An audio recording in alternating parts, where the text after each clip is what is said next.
Nə işin məlil durursan, bir mənim xətrimə gül sana qurban.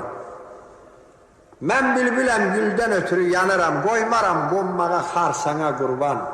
Götürüb, qızın dili açıldı. Nə deyəcək tərəfindən arz edəcək?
Başına döndüğüm ay qərib oğlan, bu pünhan dərdimi bil sana qurban. 7 ildir bu qürbətdə qalmışam, məni də öz kəndinə al sana qurban. Götürüb, Noyruz nə deyir?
Qədəm basıb yar yanına varanda, ağlım getdi gül camalını görəndə, nə işin qaldın bu qürbətdə verəndə, köş bizim ellərə gəl sana qurban. Götürüb qız nə deyir?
Gizlin söyle, sirini kimse bilmesin.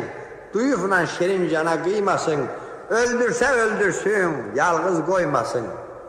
Beni de öz kendine al sana kurban. Ama gel gör ki, bu öyle bilir ki kelle göz sağdı. Dediğin yıksın, pusat gelip seni öldürecek. Kayıttı, kelle gözün başını getti tulladı. Dedi bundan sabah gene var mı dedi yoktu. Götürüp daha ne diyecek.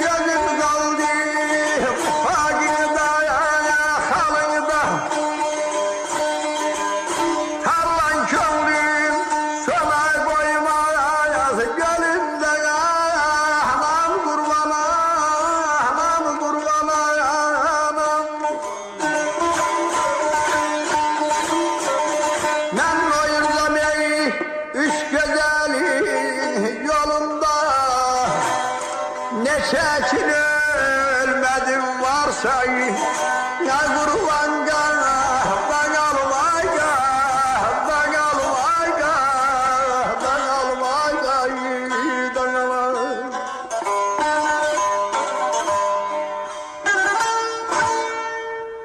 Gözüm kaldı payanda kalında, tarlan çoğulum sona koymaz gölünde.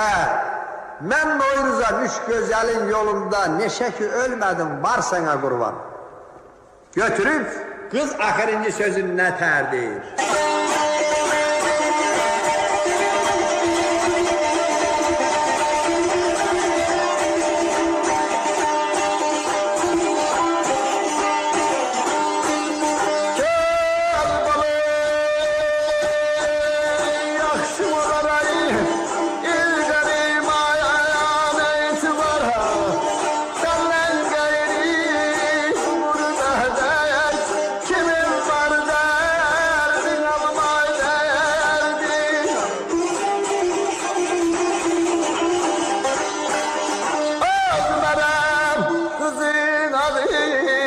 Şahriyar götürme